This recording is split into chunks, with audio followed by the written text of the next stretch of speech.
Hello everyone, this is Edu and I will be discussing why new teachers don't make it past their 5th year of teaching.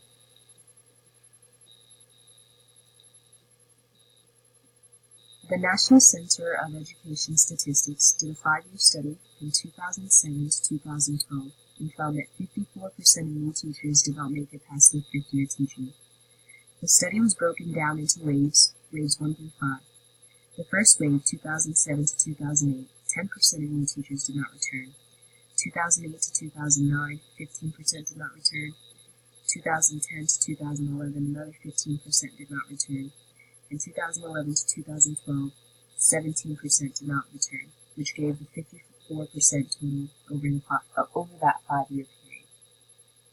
Now, when considering why there is such a high rate of new teachers who don't make it past their 5th year of teaching, it is important to know what the teacher's job entails and examine what it is about the teacher's job that may be turning so many new teachers away. Some of the duties of a teacher are lesson planning, grading papers, behavioral management, parent-teacher communication, and staff meetings. So these are some of the everyday duties that a teacher has to do, and they're juggling all of these tasks throughout the day, throughout the week.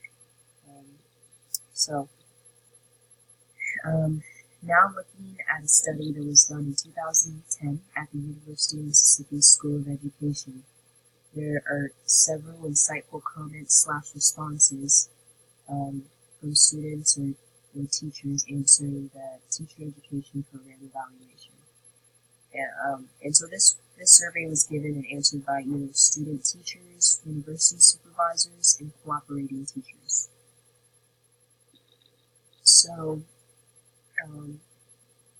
so just read some of the comments here. A teacher wrote, expectations related to classroom management, content knowledge, discipline, instruction, differentiation, and other professional responsibilities could frighten the best of beginning teachers. From experience, I can tell you that a panic sets in when a first-year teacher is faced with a mountain of forms, the previous year's test scores, folders full of student information, and a few scavenged classroom supplies in the teacher's edition. So those are just two responses from teachers there. So the fears and struggles of being a new teacher are addressed, and based on what was found in research, new teacher struggles can be broken down into 3 main categories: classroom management, lesson planning, and data analysis. So new teachers need more resources during their beginning years to help guide them, and the research found that these were one of the 3 major areas that new teachers needed the most support.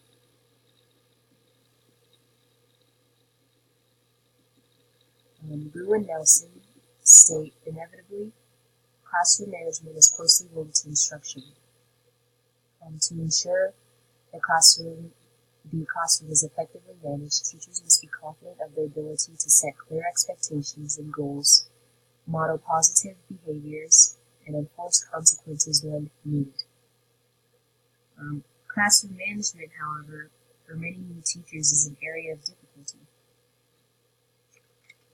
2 teachers from the School of Education at the University of Mississippi responded to the teacher education program evaluation by saying, this is speaking of a specific course they had there, BVCI 419 needs to be improved to better benefit student teachers who are dealing with real-world situations and guidelines. Another teacher responded, strategies learned in classes consisted primarily of theories that fail to work in the real classroom. So those are just 2 comments from an education program that had face-to-face instruction and student teaching opportunities. So this was a part of their coursework. So that's interesting because this doesn't speak for new teachers who started teaching through alternative teaching programs. And I mention this because many alternative certification programs are self-taught and self-paced. So one can only imagine the difficulty of new teachers who entered the profession via an alternative route. Because if a program that that has face-to-face instruction, and teachers that are teaching students and preparing them for the program. If these are the comments of students and saying, these theories fail to work in the classroom, or they're not real world situations, you know, um, then yeah, one can only imagine what an alternative a route feels like for new teachers, and many new teachers are entering through that route. Um, the strategies and methods of classroom management, they're one thing, and the application is another. So there's a need for guidance and mentorship in the area of classroom management for new teachers. Now, lesson planning. Jim Matthews found that of more than 8,000 Teach for America teachers nationwide, 41% said their schools or districts provided them with few or no instructional resources, such as lesson plans. When classroom materials were provided, they were seldom useful. So 41% have no instructional resources or lesson plans, and even when they're provided, they're not useful. And lesson planning is another confusing task for new teachers. There are multiple things that need to be considered when lesson planning, and this is clear from Jeannie Cunningham's advice in her book, The New Teacher's Companion. She writes, to ensure that you are teaching to school district and state academic expectations, it is important to study the standards for learning, unite them with the curriculum, and examine the school calendar and pacing guide. Considering this is something new teachers have not done before, there is a clear need for guidance in the area of lesson planning. Fantilli and McDougall, they found that new teachers often take longer to develop their lesson plans than experienced teachers, and thus daily lesson planning is challenging. So this is the main job of a teacher, to create a lesson plan.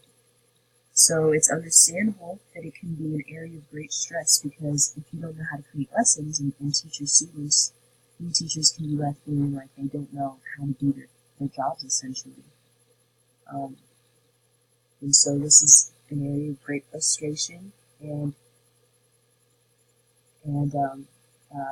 just one of the major areas that new teachers are left feeling unsupported. Which brings us to our next area, which is closely related to lesson planning, and that's data analysis.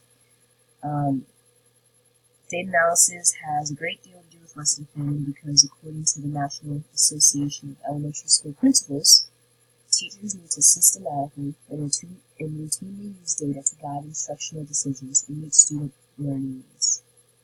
However, Lehman and Jimmerson found that educators struggle with using data to inform practice, citing issues such as data systems, principal leadership, time, and lack of knowledge about how to best use data to improve instruction.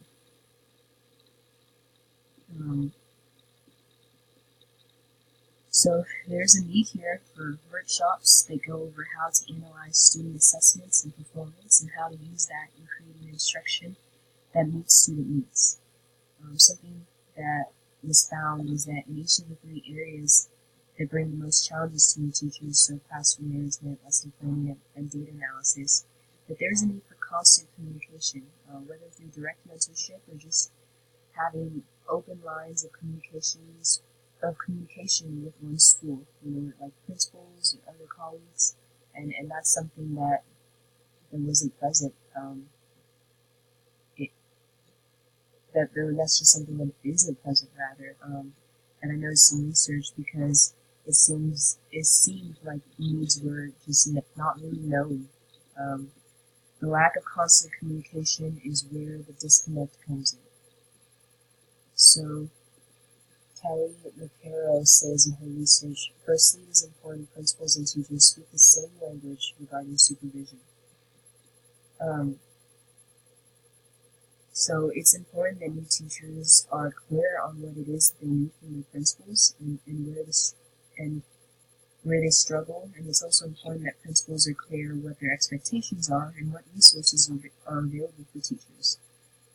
Constant communication will also ensure that the right questions are being answered, because new teachers are met with predetermined programs and orientations. However, once the school year starts, continuous mentorship would be ideal, so real-life problems that are facing the class can be addressed as they happen. Constant communication with new teachers ensures that everyday problems are being heard and the proper resources or help are found for them. And so, yeah, that is what I found in my research. Just those three main areas were the areas of obvious need for new teachers and where they feel that they need support. And I feel like more can be researched on the topic and more can be found out because honestly, it took a lot of digging to find those areas and the specific needs within those areas were not super clear. And so this is a topic that I feel there can be a lot more research done on and a lot more to find out about how schools and districts can support their new teachers and also ways new teachers can support themselves because sometimes that is what is needed. Thank you for listening. Hope that was interesting. Have a good day.